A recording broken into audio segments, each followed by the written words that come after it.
If Newton and Manziel play. Cam, 3-1 when he faces Heisman winners in his entire career. Manziel, however, just trying to rebound from being shut out last week. So, Skip Bayless, what do you expect from Johnny Football when he plays the Panthers? Stephen A. Smith, I'm going to go way out on the limb here, and I'm going to say that Johnny Manziel will play a little better than he did in his first start in the National Football League. And I know people will laugh at that, but look, in all seriousness, Johnny got a little comeuppance last week. And I believe that Johnny was humbled and enlightened by what he went through last week in his first extended NFL action. And I told you going into the game, had only 12 NFL snaps. And I think he learned a lot about what he can't get away with in the National Football League. And that will benefit him going forward in the last two starts of this year and certainly springboarding into next year. Not even sure where he'll be next year. We'll talk about that after the year. But look, last Sunday, with LeBron James there, with the great Jim Brown in attendance, Johnny Manziel stunk it up. But as you pointed out on Monday, if possible, his team around him stunk it up at least as badly as Johnny Manziel did. They all found themselves in the wrong place at the wrong time against a Cincinnati team that had blood in its eyes because of what Brian Hoyer and the Browns had done to the Bengals, they're a division rival, obviously, in Cincinnati on a Thursday night, 24-3. They wanted to rub little Johnny's nose in it, and did they ever, and they money signed him to death. Could that happen again this week? I remind you, Carolina has gathered itself. It won 41-10 at Drew Brees 2 weeks ago. Then without Cam, they did manage to beat Tampa Bay. So they have now won, after they lost 6 in a row earlier this year. Carolina's only a half game out in this pathetic division that is the NFC South. Only a half game out, having won 2 straight games. And now Johnny has to go in with one hand tied behind his back defensively because it sounds like Joe Hayden and Justin Gilbert, 2 of the better cornerbacks in the league, it sounds like they will not be able to play. So, again, could be wrong place, wrong time. But here's what I think will happen, Stephen A. I think that Johnny will start off the game throwing a lot more conventional, quick, safe, from the pocket passes, maybe a couple rollouts. But I'm talking about quick, easy passes that will be easily completed and get him in a little bit of rhythm and a little bit of flow that he never got into as he and that offense went 1 for 10 on third down last week and had a season low for the NFL, 38 plays run last week, which was just all-time pathetic.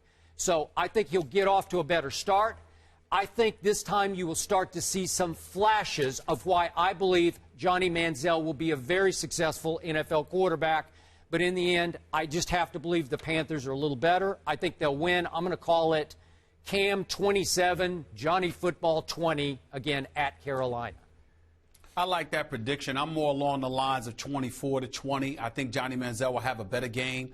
But I think right now, Skip, he just needs to prove that he can be a quarterback in the NFL because he didn't look that way last week. Let's stop at saying he's going to be good or he has the potential to be great or Kyle Shanahan saying that he's a playmaker, he's going to be good in this league. He went 10 for 18 for 80 yards last week.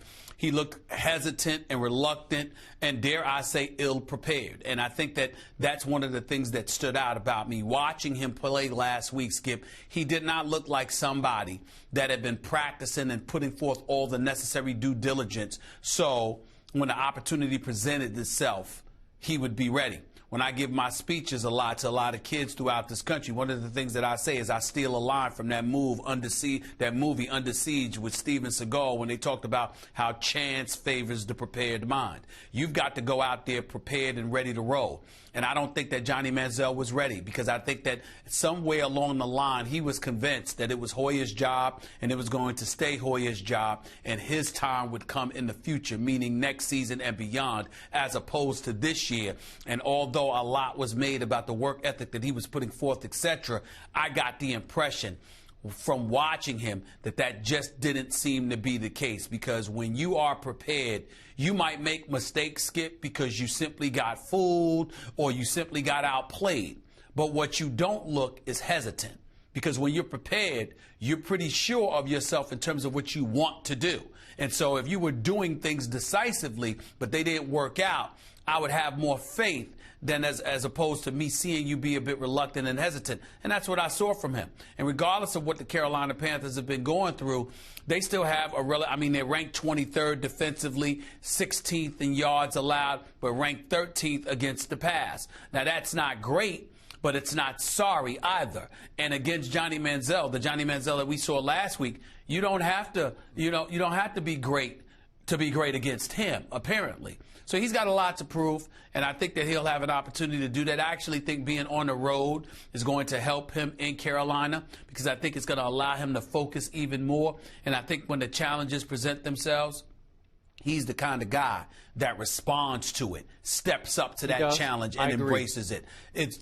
Last week, it was different. It was home. He was caught up in all the euphoria, the expectations, and there was a lot of things on your mind. In this particular instance, it's making amends for that putrid performance combined with the fact that you're on the road. I think he'll perform better. I just don't think it'll be enough against Carolina this Sunday.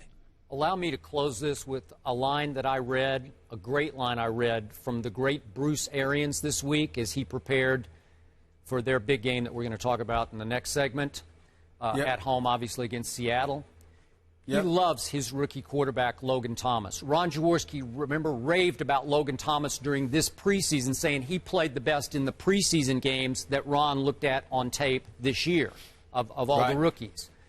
And yet, Bruce Arians said this week, when asked, why don't you just go ahead, instead of going with Ryan Lindley, who's just a journeyman who had been a bust for them the first time, why don't you just go with Logan Thomas? And he said, because you don't put a young player in a position to fail. Last week at home, Johnny Manziel got thrown into a position to fail to me. He had just turned 22 years of age, had not played any extended snaps in the NFL, and he failed miserably. And again, Bruce Arians, who also loves Logan Thomas and may use him in a couple of packages, I don't know if he will or not, that's what they're speculating, but that was wisdom from a great teacher of quarterbacks. I'm in no position to debate Bruce Arians. We both think he's great. He's a phenomenal coach, and he's done a lot, and he's proven a lot from his days at Temple to his days with Pittsburgh, with Ben Roethlisberger, to him filling in for Chuck Pagano when he was diagnosed with cancer, to being a head coach in Arizona. He's phenomenal. We understand that. But I would challenge whether or not he's actually seen Lindley perform. Does he have the tapes of Lindley against the New York Jets a couple of years ago? I actually had to go and cover that game. I listened to Mike Greenberg talk about it this morning. I listened to Mike Greenberg talk about this morning how he thought that Larry Fitzgerald should have retired on the spot. I couldn't agree more. What Larry Fitzgerald was subjected to in terms of the guy throwing him the football, that was one of the most abominable performances I've ever seen on a football field by Lindley against the Jets a couple of years ago. So I think that maybe Arians didn't see that tape. He might have missed that tape. I'm just guessing. I'll save my comments for the next topic. For the next topic. Stephen A., before we get out of here, Ron Rivera said, again, as I mentioned at the top of the segment here, that he believes Cam Newton will play. Do you think they should even risk it at this point? I know they're still in the playoff hunt because of their division, but do you believe Cam Newton should even play? No, I do not. I'm very disappointed that he was playing. I really don't. I don't think he should be playing. I'm shocked by that. I have absolutely zero problem with him playing. Really? Well, I think, first of all, the combination, if it's just the car accident, but they're saying he's fine and there's nothing to worry about, that's one thing, Skip. But it's the combination of the car accident, where exactly the injury was, combined with the fact that Cam Newton has been sacked more times than anybody in the NFL and hit more times than anybody in the NFL in the last 3 years. I think the combination of all of those things combined with how the Carolina Panthers have looked this year, I think that with Cam Newton, you can have a long-range plan. They got a lot of improvement to do with that Carolina Panthers roster. They look bad a lot of times this year. I watched the game against the Eagles. I actually went back home and rewatched it earlier this week. And he was just, he was just blitzed. Yes, I did. Yes, I did. Wow. Yeah, I did.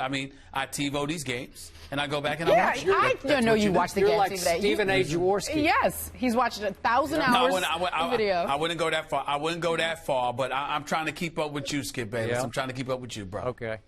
You have no problem with that. I have no problem because the last we saw Cam Newton a couple of weeks ago, he was beating Drew Brees at Drew Brees 41-10. They're only a half game out, and he says he is just fine. And we know about the transverse process, little fractures. Romo's done it.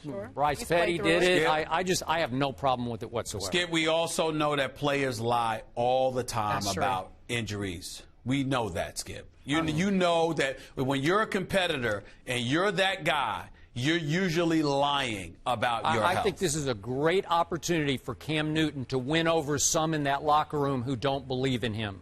That's what I think. Oh, okay, that's fair. Now, I agree with that. All right. I agree with that. Yeah. Stephen A. says he wonders if Bruce Arians ever watched the video of